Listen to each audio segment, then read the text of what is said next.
Today, Donald Trump and Kamala Harris in a final swing state blitz with just 2 days to go until Election Day.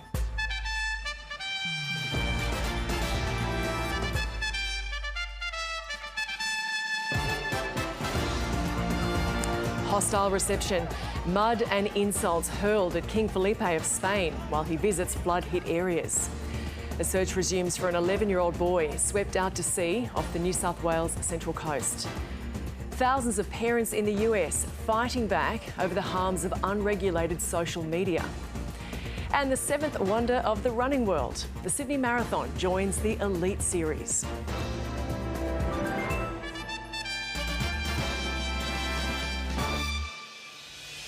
Hello, I'm Gemma Veness and this is ABC News Mornings, coming to you from the land of the Gadigal people. The United States election is just 48 hours away, with tens of millions of American voters already casting their ballot. If the polls are to be believed, the race for the White House will be extremely close. Both presidential candidates are campaigning in crucial swing states, with Donald Trump heavily focused on Pennsylvania, while Vice President Kamala Harris is campaigning in Michigan. Both are Rust Belt states that Mr. Trump won in 2016, but narrowly lost in 2020. Now, each state is an important prize on Election Day. Elias Kluwer is at the Harris campaign event in Michigan and he joins us now. Elias, what's happening there? Good morning to you, Gemma. Well, it's like a rock concert in here. It's a very excited atmosphere in here. You can it really is palpable. That could be perhaps because the latest Marist poll revealed that Kamala Harris has edged ahead in Michigan. There's been several other polls which suggested she was losing ground in the state, which, as you mentioned, is perhaps one of the most important in this election.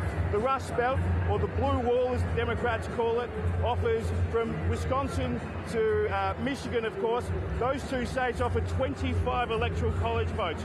Now, if Kamala Harris loses both of them, she won't be the president of the United States. That's just how critical Michigan and Wisconsin is. She's in Michigan today. This will be perhaps her last rally in the state, her last major rally in the state. There's been a lot of retail politics from her today. She started the day in downtown Detroit. She made her way out to the suburbs, which will be very important for her in this election, and then across to East Lansing here, which is a university town.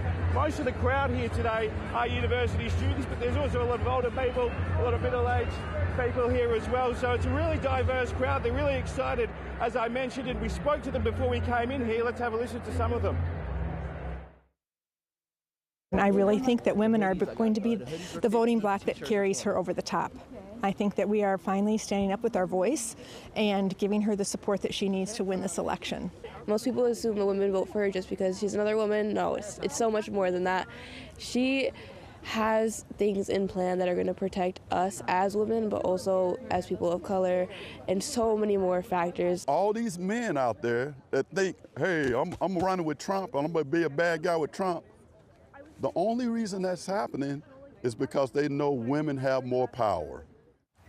Elias, what are the trouble spots for Democrats there in Michigan? It's an interesting question, Gemma, because Michigan had historically been a relatively safe state for the Democrats. Barack Obama carried them easily, but Donald Trump, of course, won in 2016, and Joe Biden won it back in 2020. Now, a lot of people put that down to the fact that Joe Biden was very popular with blue-collar workers. Of course, Detroit is a city built on the auto industry, and a lot of auto workers live in downtown Detroit and, of course, the Detroit suburbs, and they have traditionally gravitated towards the Democrats, but Donald Trump's message in 2016 to those blue-collar workers seemed to be very effective. Kamala Harris has been looking to win back those votes again in 2024. The other issue she has this election campaign has been with Arab American voters. Of course, her stance on the Israel-Gaza conflict has been controversial amongst Arab American voters, Muslim, the Islamic community here in Michigan. The town of Dearborn, which is near Detroit, of course, has the highest Arab American population in the country, and several Islamic leaders within that town are not endorsing Kamala Harris despite being Democrats themselves. So she's really had difficulty cutting through with that particular community. But if you talk to or read the discussions from the Harris team, they seem to be confident that they can generate high turnout in college towns like where we are now in East Lansing, Ann Arbor, which is close to Detroit, and the Detroit suburbs. So they feel confident they can carry the state. We'll just have to wait and see on Tuesday local time. Gemma? Our reporter Elias Kluwer there in Michigan. Thank you. Republican presidential candidate Donald Trump has made an unfounded allegation that voting machines are rigged to prevent him from returning to the White House. Mr Trump is campaigning in crucial swing states that are set to decide the election. North American correspondent Carrington Clark has more from Pennsylvania.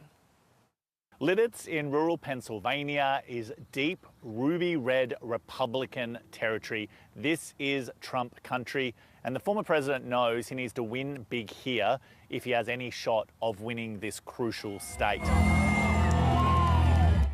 He was able to draw a crowd of many thousand here to the airport, and they were enthusiastic about both seeing the former president and hearing what his plans for the country were.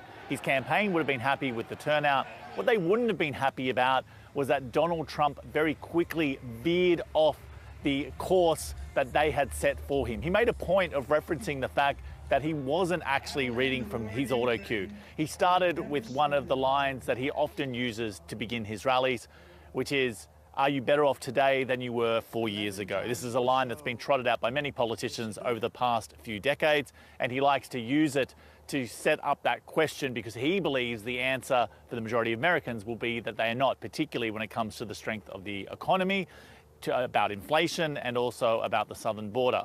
But from there, he quickly started to rant on about recent polling, which suggests that he's doing worse in the state of Iowa than would be expected, and also other polls which would suggest that he's not leading in the way that he believes he should be in certain swing states. He then ranted about the way the election process has been handled, how voting has already taken place, and seems to be laying the seeds of doubt about the entire electoral process in order to challenge the result as he did after the 2020 election. It's a damn shame, and I'm the only one that talks about it because everyone's afraid to damn talk about it. And then they accuse you of being a conspiracy theorist. He's a conspiracy, and they want to lock you up. They want to put you in jail. The ones that should be locked up are the ones that cheat on these horrible elections that we go through in our country. That particular message that the electoral process is being cheated by the Democrats does seem to be finding a receptive home among his die-hard supporters. Here's a few that I spoke to outside the rally. I felt like today was my last chance, because I can't make it to Reading tomorrow, to see my president for the last time before he does or does not get elected. And I believe he's going to get elected. How confident are you in that? I'm very confident as long as a certain side does not cheat. There's no cheating involved. I believe he will definitely win by a big margin. How confident are you feeling about what happens on Tuesday? I'm a little nervous. I just keep hearing stuff on the news about ballots and ballot boxes being caught on fire. There's ballots missing. The one closed early, so I'm a little bit nervous. The polls still suggest that this is a very tight election, and Donald Trump still has two major political strengths over Kamala Harris. He, according to most polls, is seen as a better manager of the economy and a better manager of the American border.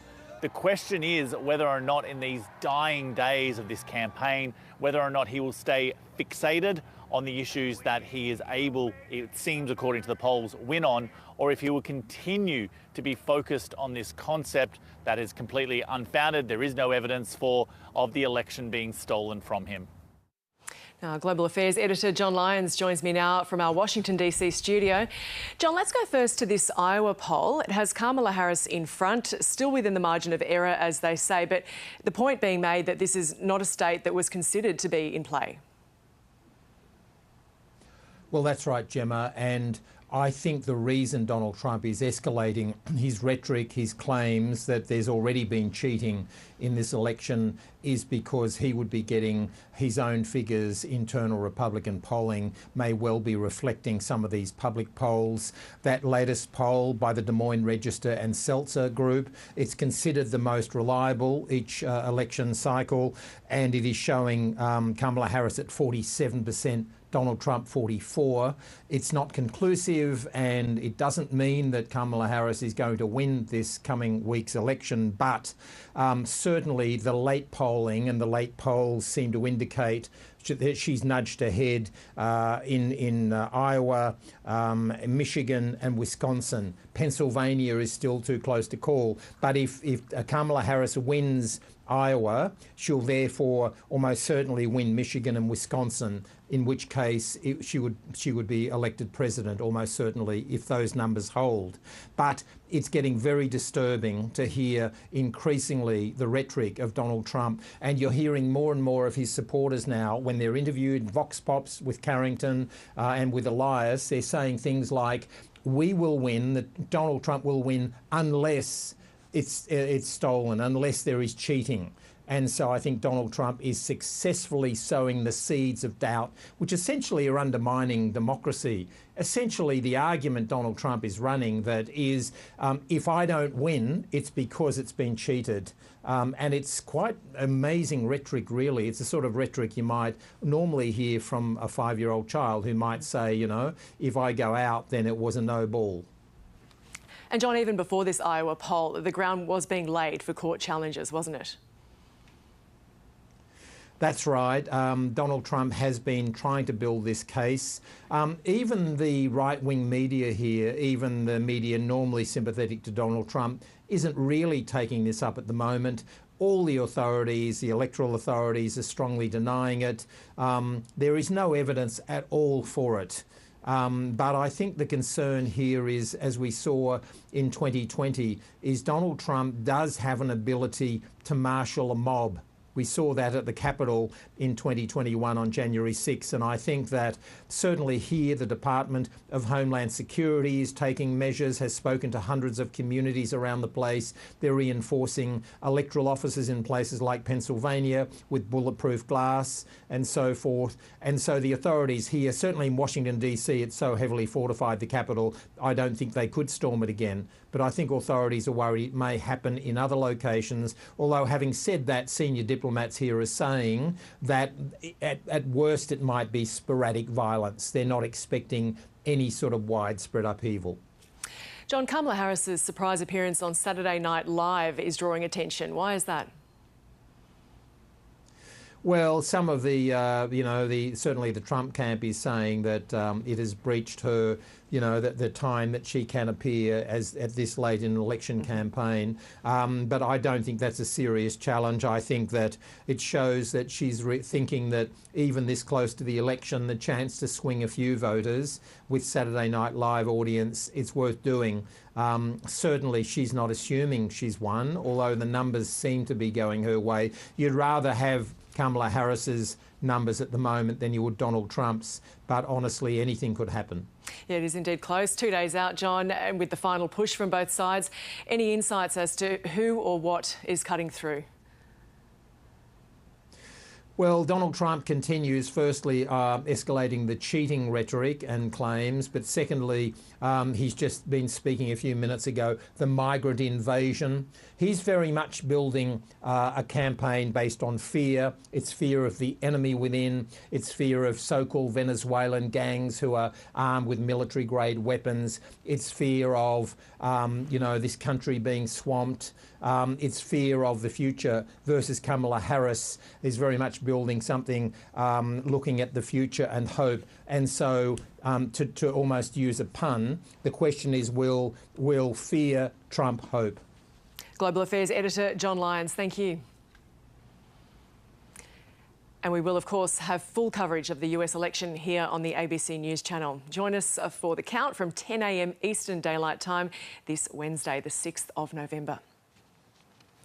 As Australia grapples with how to regulate social media, thousands of parents in the US are taking up the fight to hold these hugely profitable tech giants accountable.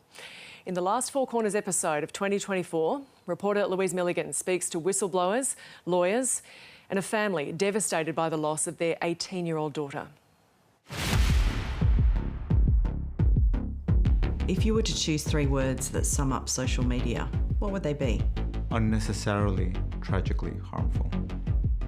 After 20 years of unfettered growth, a realisation is dawning about the true cost of social media. I don't think Instagram wants to kill kids. I think Instagram wants to make a ton of money, and they don't care if they happen to kill some kids along the way. This social experiment has had the most profound consequences for young people. We let a stranger into our house every night that does the most horrific things and can manipulate a child's mind. This is an urgent crisis. Millions of teens are having their mental health compromised. I think Mark is responsible for what happened to these kids. Would you like to apologize for what you've done to these good people? Fix it. Your algorithms are targeting the mentally unwell and children. Those algorithms are also spreading disinformation. On the eve of an American election, democracy is under threat. Insiders are sounding the alarm. It's a feeling like you are in a car hurtling toward a brick wall or some danger that you know is coming. Online anger is spilling onto the streets. These were our first social media riots. With more on this story, Louise Milligan joins us now. Louise, for this episode, you spoke to a family who lost their 18-year-old daughter. Can you tell us what happened? Well, it's a devastating story, Gemma, of a young woman who was 18 years old, Anna, shot from a tiny town in Colorado that the social media companies sort of reached their tentacles into, according to her mother, Lori. Anna died by suicide in her own home. She had become, according to Lori, her mother, completely addicted to social media, comparing herself to idealised images on Instagram. I mean, she was a gorgeous young woman, but, you know, her journal shows that, you know, she was talking about thinking she was ugly and broken. On her TikTok algorithm, her mother discovered after her death, there was a For You curated feed, which the algorithm was feeding her. Because she was depressed, the algorithm was showing her all of these videos about death and suicide. I mean, it was extraordinary, to be honest, seeing these videos. And, you know, she was only 18 years old, and she is one of many, many young people across the United States, and we've had them here in Australia as well, who have died, you know, because their parents say of their usage of social media. Her mother, Lori, is one of thousands of parents across America, along with school districts and attorneys general from both sides of politics, who are taking the social media companies to account in a massive legal case, or a number of legal cases, in which they are alleging these terrible social harms.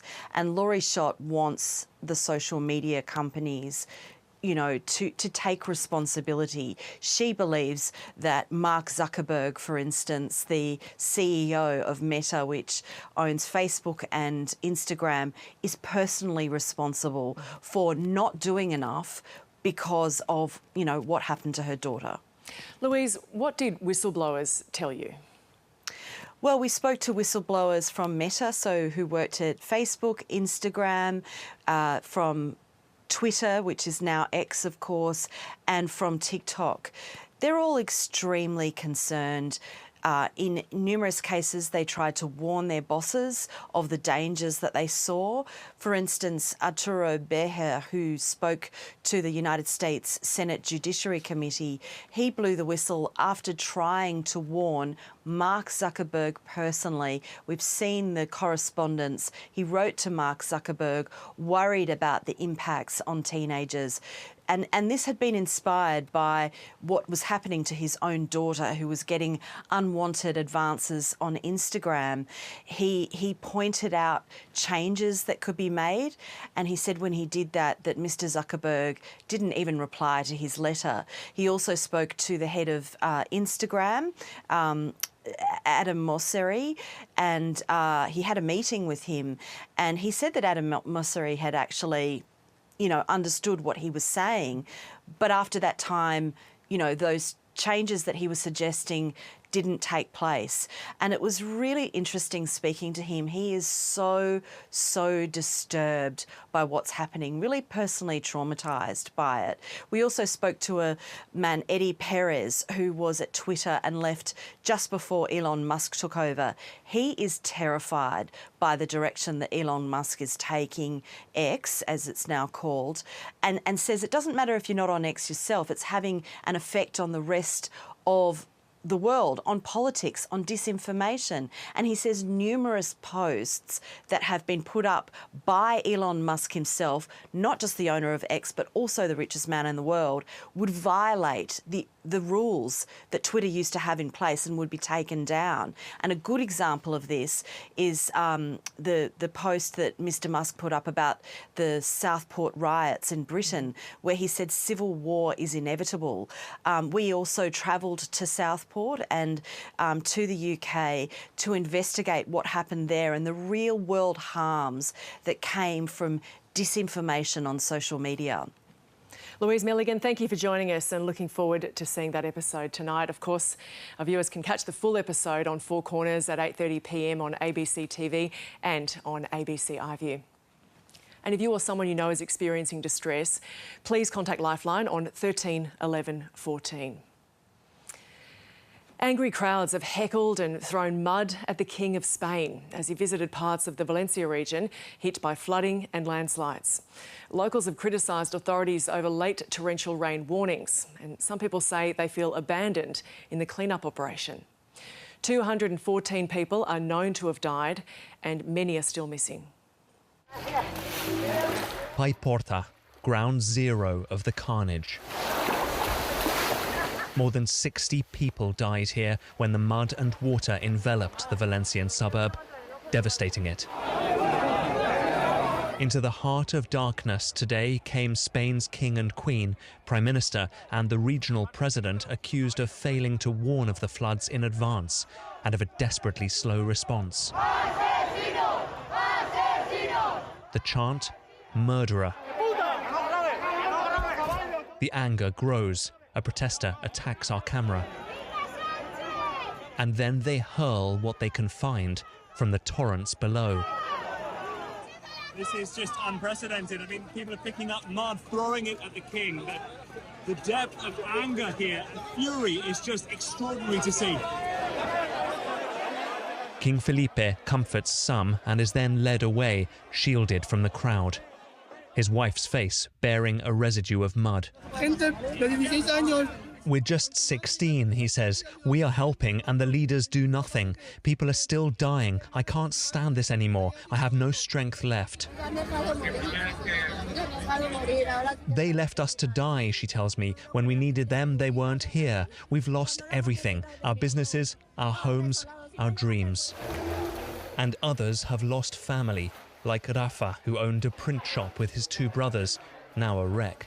As the waters rose, his brother Tony stayed inside to take refuge. Tony's body was found a street away, his three sons now without a father. We are outraged. This is a great country, but with disgusting, incompetent leaders. I'm so angry I can't talk anymore. I don't have the strength to speak about my brother. He was a really good person. I have no more words. I'm sorry. It is, frankly, hard to take in the apocalyptic scale of this destruction. To get Paiporta alone back on its feet, the homeless rehoused in shelter, damage reimbursed, could take months. But then repeat that for mile after mile of this stricken region. Spain, stunned, traumatized, and where rage is tipping over, only eased by the solidarity of the people. Today, the spark was ignited here, but as the number of dead rises further and the depth of loss becomes deeper, this country is at a delicate moment. Carlos Calvert is in Picaña, Valencia, right in the middle of the flood zone. He says residents are bracing themselves for a long road to recovery. I spoke to him a short time ago. It's been just a terrible management from the government, from the local government, and from the national government. It's been really, really sad to see that they are more worried to not be guilty. We're really, really, really angry, as you can probably see how we have received them today when they just came to the area affected. And we're really angry because we just got, now there's a lot of technology, so we can get alerts and warnings in real time. So anybody can comprehend that the flooding was happening like at 7 p.m. and the government just warned the people at 8:30, when water was right here. So it's unimaginable that with all the mediums that we have today, that we are warned an hour and a half late, and now that the situation is terrible here, that the whole place is devastated, we are not getting the help that we need quickly, because the government is, like I say, they are more worried about who is guilty for the management of the situation than to helping out people. But we're very lucky here because the people of Spain and are really, really solidary, and a lot of people are volunteering here to come and clean up the streets. So it's really moving to see the people of your country do the things that the politicians should be doing for us. So the people is always saved by the people, and we are just left behind by our government. How are authorities helping with or handling that clean-up effort? I mean, they are sending here the military now. It should have been sent the next day when it happened. It were like 5 days later to come because the Ministry of Defense didn't think it was necessary. But when you are facing probably the worst natural catastrophe, I mean, you should be sending the help as quick as possible and not debating if to send the military or if the military are. It's a task that they should be doing. I mean, we just need help and quick, and they are people that should be working in these kind of situations. And we are just getting the help late. We are getting sent some machinery also, but it is also a lot of machinery from the people of here, not from the government sending us. So it's, like I say, a really frustrating situation because Spain is a country with resources. It's not I think it used to be a really good functioning country, but this shows that we are not like a developed country anymore, it seems. Carlos, how long do you think it will take to rebuild? This is going to take a lot of time. Maybe to take to go back to our normal life that we used to have, maybe a couple of years, even more, and to have like our normal life, if you would say, minimum like 6-9 months. I mean, the infrastructure is completely destroyed. There are no roads. For example, my town used to have like 4 bridges connecting the river from one place to the other, and now there's just one bridge, and the other villages have all their bridges destroyed. So the infrastructure is also very, very damaged. Everybody, or pretty much everybody, has lost their vehicles. So to just regain like a normal life, it will take a lot of time. We don't know. Carlos Calvert, thank you so much for taking the time to speak with us. It's time to check the weather now with Steph Ferrier. Steph, what's happening? Good morning, Gemma. Well, let's take a look at the satellite picture first. And we've got wispy mid to high level cloud stretching across this central band and also low level cloud along the southern coast. Now, that is thanks to this high with hot northerlies causing heat wave conditions in parts of the top end and Queensland. And this big area of heat actually corresponds with the high fire danger in large parts of Queensland and also Western Australia. You can see this extreme danger for fire in the Channel Country today.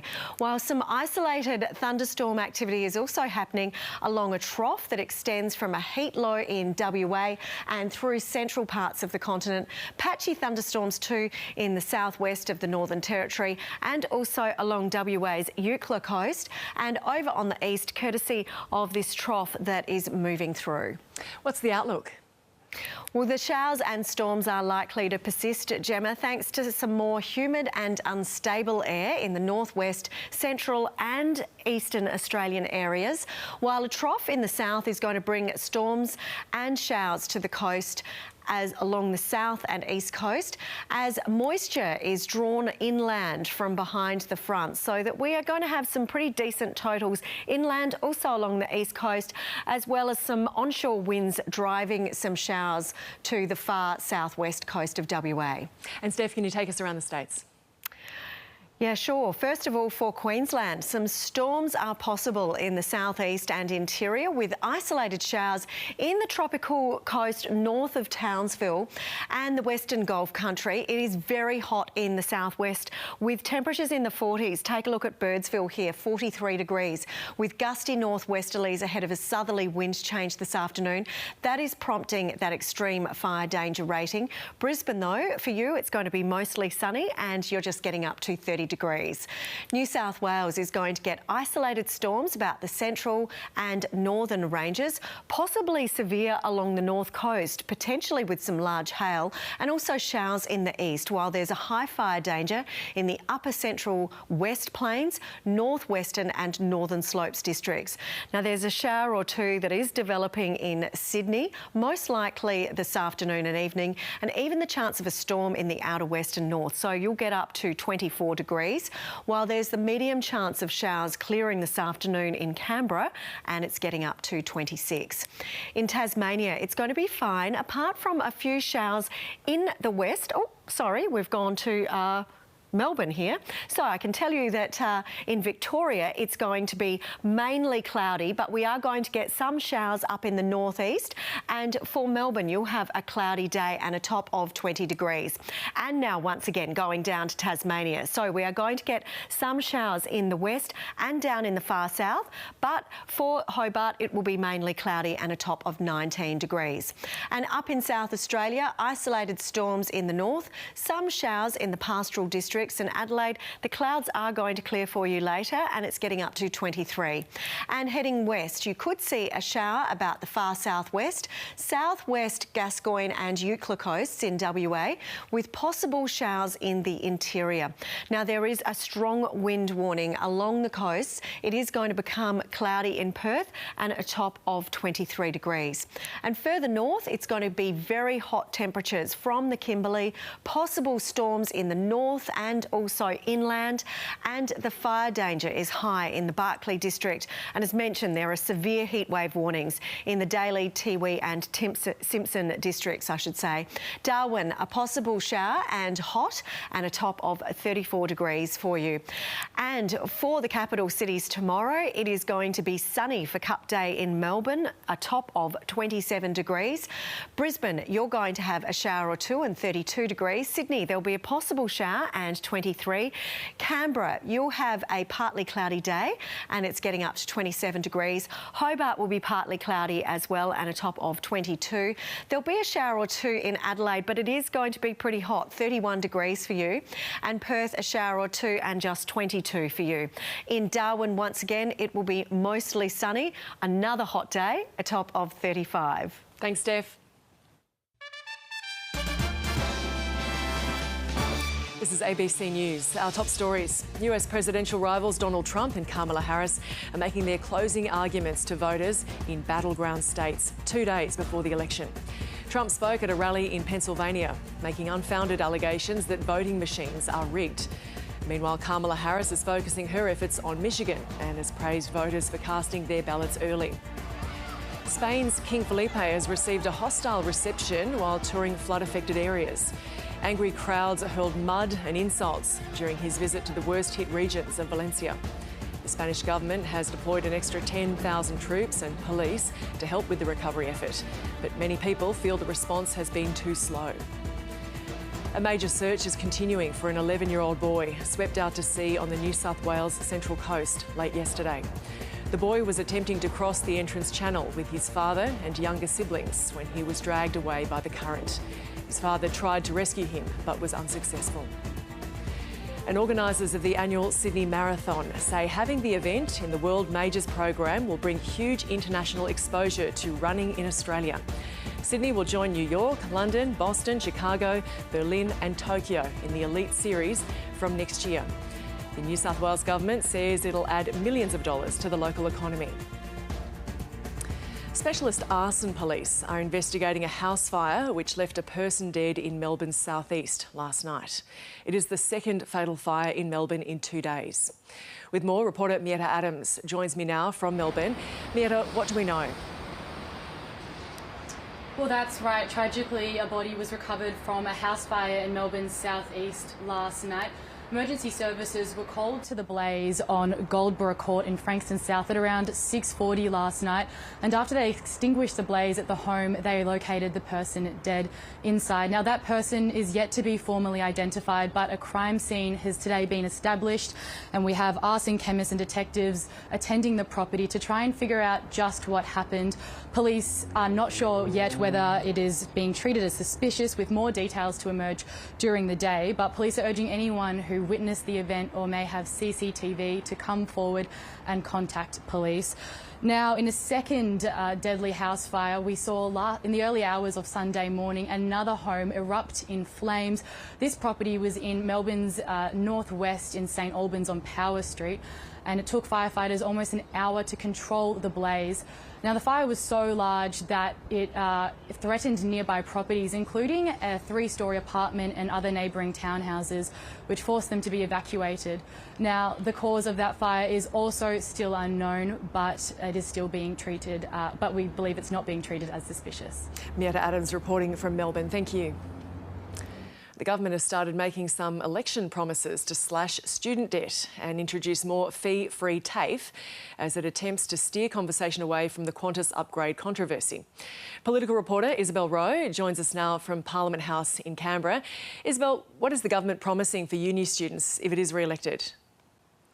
Well, it's promising to slash HECS debt by 20%. So the example they've given is if your HECS debt is about $27,000, you would have about $5,500 taken off that if the Albanese government is re-elected and they can put this into practice. They've also made some commitments around when you'll pay back your HECS debt. So, for example, when you start earning $67,000 a year, which is a bit more than what the current rule is.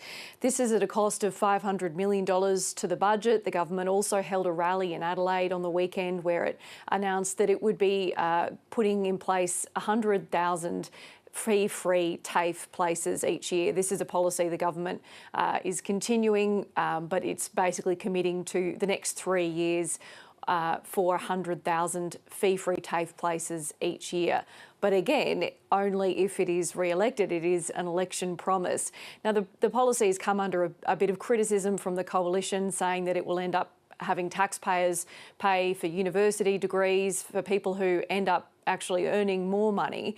But the Health Minister and senior Labor figure Mark Butler was talking this morning, and he said that that's not what this is about. Student debt's never been higher. The contribution that students make as a share of their university or TAFE costs has never been higher as well. And I think we all know young Australians are under real financial pressure. So this is a meaningful contribution to their financial future. It's something we can afford as a country because we know there's no better investment we can make than in the skills and the education of our young citizens. So even though there's probably 4 or 5 months to go until an election, starting to make cash splashes and promises for after the election, so it sure sounds like the government is preparing at least to be in campaign mode. Yeah, and the Prime Minister's had more to say about whether his office has sought Qantas upgrades for him. He has, and this is a story that hasn't been going away and probably won't now that it's a sitting week. The Prime Minister's likely to get more questions on the floor of Parliament about whether or not he solicited in any way upgrades for his personal travel from Qantas. After a few days last week, he ended up denying that he did ever contact Alan Joyce directly. He denied that he ever contacted them by any other means or any other person. And then there were questions about whether anyone in the Prime Minister's office made that contact with Qantas. Other ministers have said they're not sure if that sort of thing happens or that it possibly happens. But the Prime Minister, Anthony Albanese, was on the AM program on ABC Radio this morning and he was asked directly, did anyone in your office seek upgrades? Not to my knowledge, no. Not to your knowledge, again, that's... These upgrades, you're talking about a 30-year period, Sabra, a 30-year period in so which... someone might have on your behalf. In which one a year. The only discussions, I've been upfront about this, everything has been declared and I've had no upgrades as Prime Minister. The Prime Minister's argument there that he's declared everything, that there's nothing he's hiding, but the Coalition's argument here is that whether there has been any undue influence on the Prime Minister or any other government minister because of these flight perks. Political reporter Isabel Rowe, thank you. 2 days before the US presidential election, Donald Trump has delivered a speech riddled with conspiracy theories and questioning the early voting process. They are fighting so hard to steal this damn thing. The Republican candidate went on a rant in Pennsylvania, telling the crowd that he shouldn't have left the White House after his loss to Joe Biden in 2020. Mr. Trump also revived his grievances against the media and criticised new polling out of Iowa, which suggests he is no longer leading the state. Look at what's going on in your state. Every day, they're talking about extending hours and stuff. Who ever heard of this stuff? We should have one-day voting and paper ballots. You know, the ones that should be locked up are the ones that cheat on these horrible elections that we go through in our country. The polls are just as corrupt as some of the writers back there. They can make those polls sing. They can make them sing. They brag about it. I got a poll, I'm 10 points up in Iowa. One of my enemies just puts out a poll, I'm 3 down. The former president has stepped up his rhetoric and falsehoods about the last election and made unfounded claims that cheating is already taking place this time around.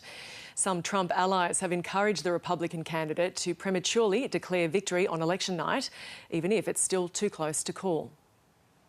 If Trump is defeated, he will not accept the result and will do everything he can to try to prevent that count on, I think it's January 5th this year, where they're certifying the presidential electoral votes. The difference between 2024 and 2020 is that he's not president. And he doesn't have the kind of levers of power that he was fully able to exercise to try to prevent a Biden victory in the Electoral College. Donald Trump's strategy to sow seeds of distrust appears to be working in Arizona, the state Joe Biden won narrowly in 2020. More than 77 million people have already cast their ballot across the nation. Voters here say they're worried about fraud. I mean, it happened 4 years ago, so who's to say it's not going to happen again? We are a bit worried about it, definitely. That's why we're voting early. Well, there's a lot of talk about voter fraud and the illegal immigrants coming into our country having the ability to vote. Conspiracy theories were rife in Arizona in 2020 after Donald Trump spread lies about the handling of votes. Election officials are hoping new expensive high-tech machines to track and tally ballots will help to dispel fears of fraud. Residents will be able to watch their votes being counted. We're in the viewing room. It's been called the fishbowl. It's been called the Shark Tank. This is the epicenter of all of the activities of our processes. It's not my ballot, it's their ballot. So they should be able to see the process.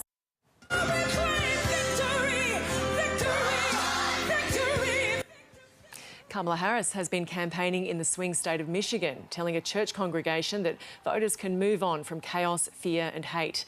She's urging the electorate to reject Donald Trump's election fraud claims.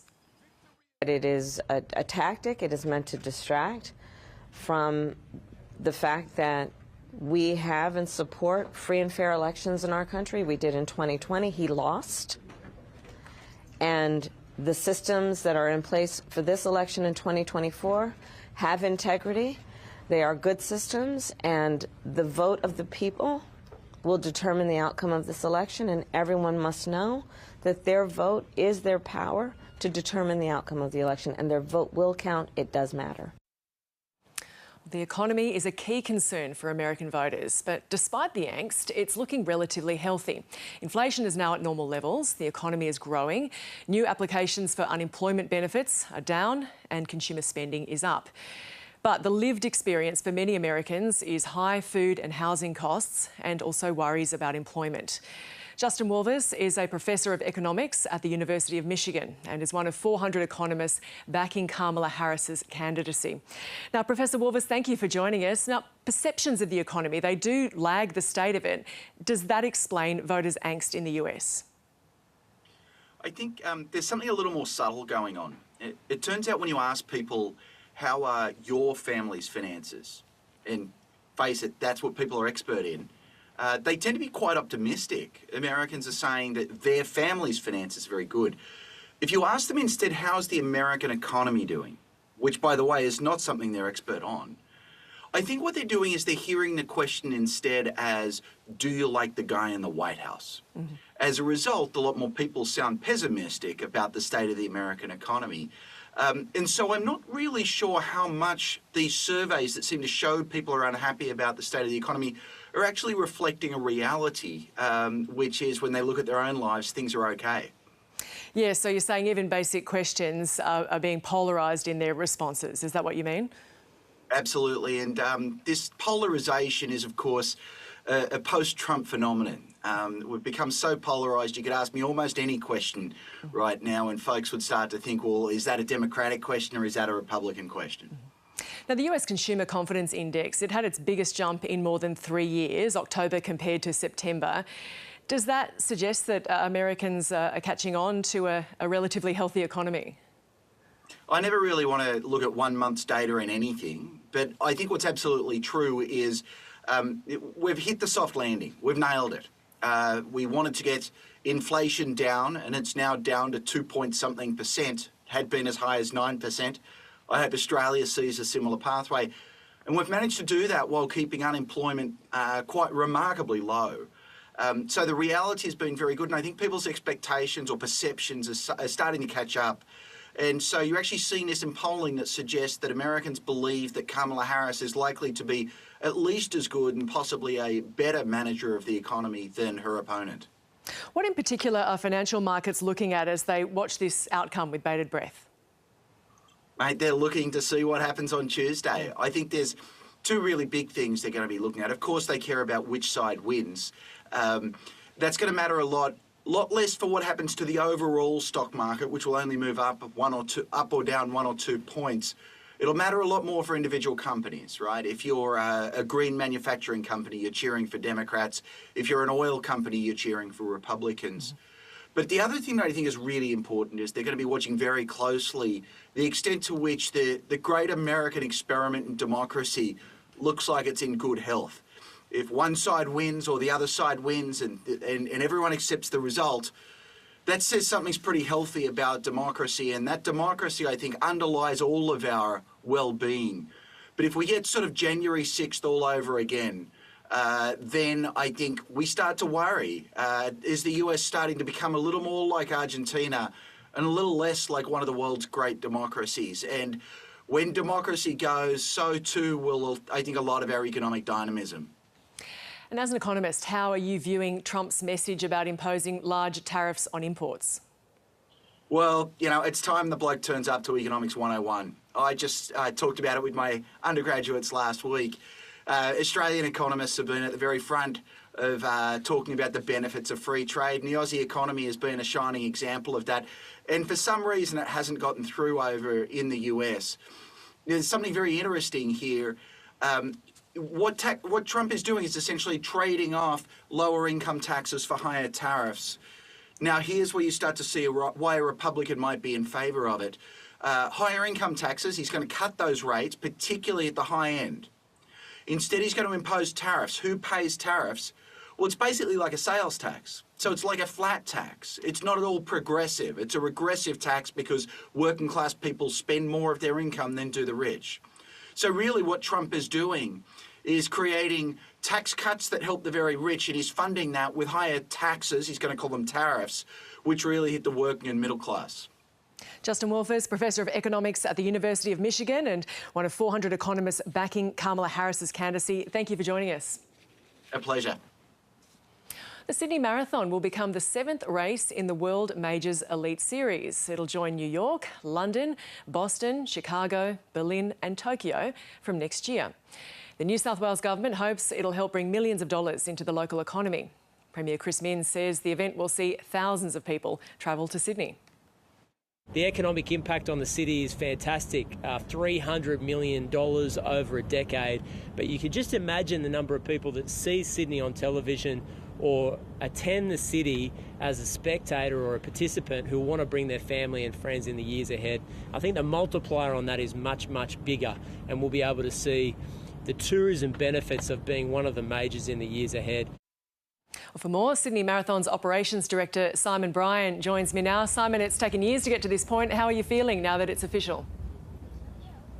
Oh, it's very exciting, Gemma. Obviously, years of hard work have gone into this, and we're now at the day of announcement, and it's just exciting to be part of the Abbott World Marathon Majors.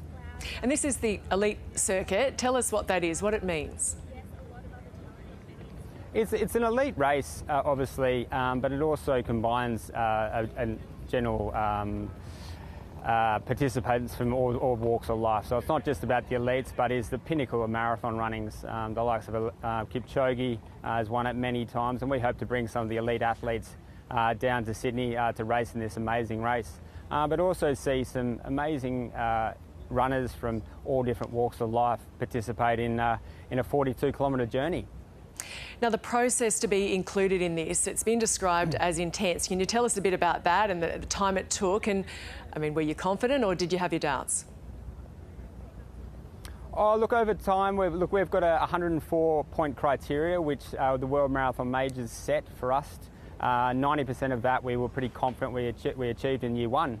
But moving forward, they've provided us some really great feedback as to what we need to improve. And we've obviously got the tick of approval this year. We've made massive improvements in our course experience. So we've made some changes there, but also just changing the start line, runners' experience, and also seeing the community out on the road supporting, which has just made the experience for runners 10 times better. Yeah, tell us about that. What does this mean for the running community here? For the running community of Australia and obviously Sydney, it's massive. I mean, the World Majors is the pinnacle of running, as I mentioned before. So to see Sydney become part of that global stage is incredible. So we will see an uplift in running. The boom of running will continue, no doubt, and we hope to jump on the back of that as well. And we will see a number of participants who have not participated in marathon before. We had 20,000 new marathon runners over the course of the last 3 years in the candidacy period. So it's exciting to see that number grow as well, not just the running community, but also runners that haven't actually run a marathon. Now, the New South Wales Premier pretty happy about it because Sydney is set to benefit with spending here. Yeah, obviously that is a massive draw card for the government, but also us. We see visitors coming with family and friends, and they stay for 1 to 2 weeks, not just enjoy the running, but also enjoy the fruits of Sydney, whether it's the beaches, whether it's the amazing restaurants and cafes, but also the tourism activities as well. So there is a lot of benefit and upside to this event economically. Yeah. Sydney is iconic. Will this marathon track be a different take on what already is a world-renowned city? Yeah, that's a great question. I think, Sydney Marathon, we want to be unique, obviously, in the experience we deliver to other marathon majors around the world.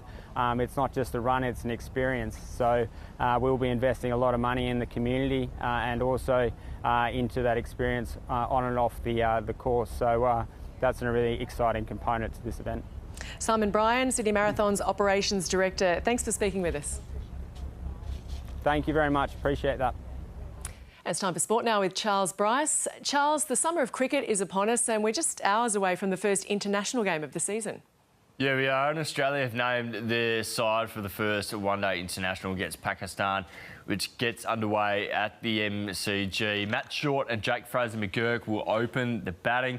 Pat Cummins has said to them that they can go loose. They can attack the new ball. And Pat Cummins, he plays his first one-day since last year's World Cup. Cummins will also play the first 2 matches before deciding if he'll travel to Perth for that third game or whether he'll focus on the first test match. Sean Abbott also comes into the side. Josh Hazlewood, he's going to be out of the side as he's focusing on the Red Bull game playing Shield. Melbourne Victory continue their strong form in the A-League. Yeah, they fought back from a goal down against Macarthur yesterday. Ferrier Gemma put the balls ahead on Victory's home turf, but Melbourne equalised with a penalty before Reno Piscopo sealed the 2-1 win with a magnificent strike. Last night, Adelaide United had a 4-3 win over the Western Sydney Wanderers in Parramatta. Dylan Perez scored twice for the Reds, including a stunning volley. So great round in the A-League. Now let's go to the AFLW. Who has secured a top 2 spot on the ladder? Well, it's Hawthorn, and it's come just in time with the AFLW finals starting next week. The Hawks led the Tigers by just 3 points at the main break, but a 3-goal final term got them over the line. It means Hawthorn win the McClellan Trophy and $1 million as the best performing club across both the men's and the women's competition. Port Adelaide secured a home elimination final with a win over GWS. They were 5 points behind with a minute to go. Gemma Horton kicked straight from a set shot to steal the win. Now, a big moment in the MotoGP yesterday, Charles, had hearts in mouths. Yeah, this was nearly sickening to watch. Jack Miller, he's come away from a really scary crash, relatively unscathed at the Malaysian MotoGP. Miller's head hit the rear wheel of Fabio Quartararo's bike. His legs were also run over in that incident there. It was on the first lap of the race at turn 2. He was treated on the track for a number of minutes before being taken by ambulance. He was able to walk clear. After the restart, though, it was an epic battle between Jorge Martin and Pecco Bagnaia. Bagnaia getting the win in that race. Charles, thank you.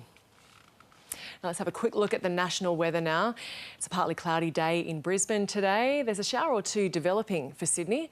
A possible shower clearing for Canberra. A partly cloudy day in Melbourne. It's mostly cloudy in Hobart, and the clouds clearing later in the day for Adelaide, becoming cloudy in Perth, and it is a mostly sunny day for Darwin. There's more on the ABC News app and on ABC iView. I'm Gemma Veness. Coming up on the ABC News channel, we'll have more from our correspondents in the US in these closing days of the presidential election. And also back home, the government has promised to slash all student university debts by 20% if re-elected. We'll be speaking with the man known as the Architect.